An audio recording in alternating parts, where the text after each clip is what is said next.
So I was like, Booth is going to be all over that. That's so good. That makes me so happy. That's like, I said at the start of the series, right? I'm a big numbers person with the Bible, and that is just a mind-blowing one. Welcome to the Bible in 1 Year podcast, brought to you by two Brits and a Bible. Today is day 315, covering John 16, 17, and 18. Going Geordie, they sort of went a high Welsh Irish Geordie. I heard almost like a subtle Indian in there. Welcome to the Bible in 1 Year podcast. Yeah, it kind of had like maybe an Indian Welsh heritage. I think I've ended up with one of them before, actually. I think you mentioned someone grew up in India and moved to Cardiff. Yeah. Well, there you go. Anyway, 16:18, John 16:18. They kept asking, what does he mean by a little while? We don't understand what he's saying. So quite often God's references to time are really hard for us to grasp, because a little while has meant a few days, like in this case where Jesus is saying a little while, but also hundreds of years in other places, even potentially thousands. So it's quite an interesting thing when God says a little while, because it's all the same to him, it seems, because he's outside of time. Yeah. So, absolutely. It sort of teaches us patience, really. Yes. I'm going to mention in the next few days, I think, the importance of patience. So when we get into Acts, and a little while in God's view, who has eternity, pretty different, isn't it? Yes. This bit confused me, man. 16 verse 30. Now we can see that you know all things, and that you don't even need to have anyone ask you questions. This makes us believe that you came from God. How is it this far in that the disciples are still being like, I get it now. I can see that you're from God. Yeah. Everything else up to this point, just fun and games? I think I understand it a little bit more, only in the sense of like, if someone right now came down and was like, I'm the Messiah, I'm Jesus, this is my second coming, like I would be immediately like very guarded, right? Yeah. I'd be like, are you though? Like, I need a lot of proof and I need it to line up very clearly, right? And then, so I do kind of get it, because they really had these very clear beliefs of what they thought was going to be the Messiah. And so, they're like, wow, this guy is a really cool prophet and he's doing great things. I'm going to keep following him. Wait, is he the Messiah? You know what I mean? So like, I kind of get it to some extent, but I do also agree it's like a bit nuts that it's got this far and still not really. But you got to remember, this is before they had the Holy Spirit as well. True. So, they had less to guide them. But yeah, so John 16:32, just a couple of verses after, a time is coming and in fact has come when you will be scattered, each to your own home. You'll leave me all alone, yet I am not alone, for my Father's with me.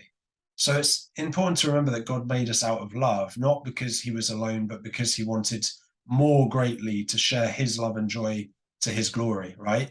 Like, true love is to be shared. And, in the same way that in the beginning, there was the triune God, right? Father, Son, Holy Spirit. Yep. So he's not lonely. He's always got two other persons to hang out with. True. But he wants to share this with us, even though we still don't even show belief in him sometimes, like 2 verses before. That's fantastic. Yeah. I straight into 17, it sort of sums it up as well, because the bit in verse 5 where it says, Father, glorify me in your presence with the glory I had with you before the world began. So it's exactly what you've just said. Like, Jesus was always there with them. And so that sort of community is so important. Yes, it is. A fantastic little sort of one line, not quite a Bible in one line or one verse, but Jesus praying for his disciples and saying in verse 17 verse 14, I've given them your word, and the world has hated them, for they are not of the world any more than I am of the world.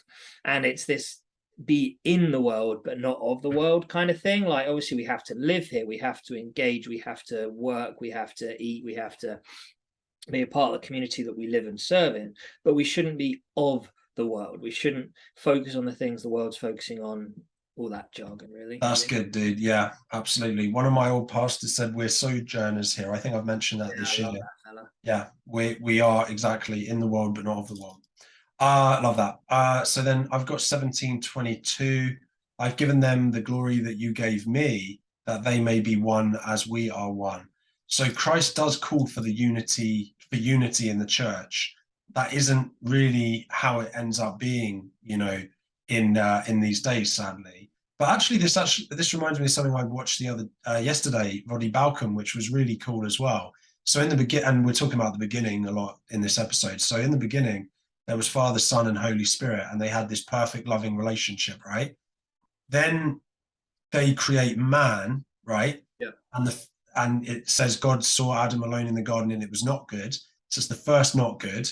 And then God creates Eve, so a second part, so they can share love, but in the same time creates intimacy, sex, reproduction, which allows for a third thing. So you've got Father, Son, Holy Spirit in a three, and you've got man, wife, and child in a three. So this unity that he's talking about of you being one as we are one, I think it's also talking about that family unit, husband, wife, children. That's fantastic, man. That's good. I like it. Shout out to Voddy Balcom. If you've never heard of him, you need to. I'm not talking about you, Adam. I mean, listeners, if you've never heard of Voddy, you got to check him out. He's incredible. I probably should as well, to be fair. But yeah. Yeah. All right, my next point is, Boob, you're going to love this fella. I don't know whether you watched all the devotional videos from the Bible Project, but this was a really fantastic one, and I've chosen here to throw it in because this is in chapter 18, verses like 4-6, when Jesus is getting arrested. Jesus, knowing all that was going to happen, went out and asked them, "Who is it that you want?" "Jesus of Nazareth," they replied. "I am he," Jesus said. When Jesus said, "I am he," they drew back and fell to the ground. And like, firstly, my point is there's power in his name, but it's this whole "I am." And I've mentioned that before, but in the Bible Project videos, it mentioned that there are 7 times that he says "I am," and then follows it with something. "I am the bread of life. I am the light of the world, the gate for the sheep, the good shepherd, the resurrection, the way, the truth, and the life, and the true vine." Then he says just plainly "I am" 7 times, and it has them listed there, 4 verse 26, 6 verse 20, all the way through.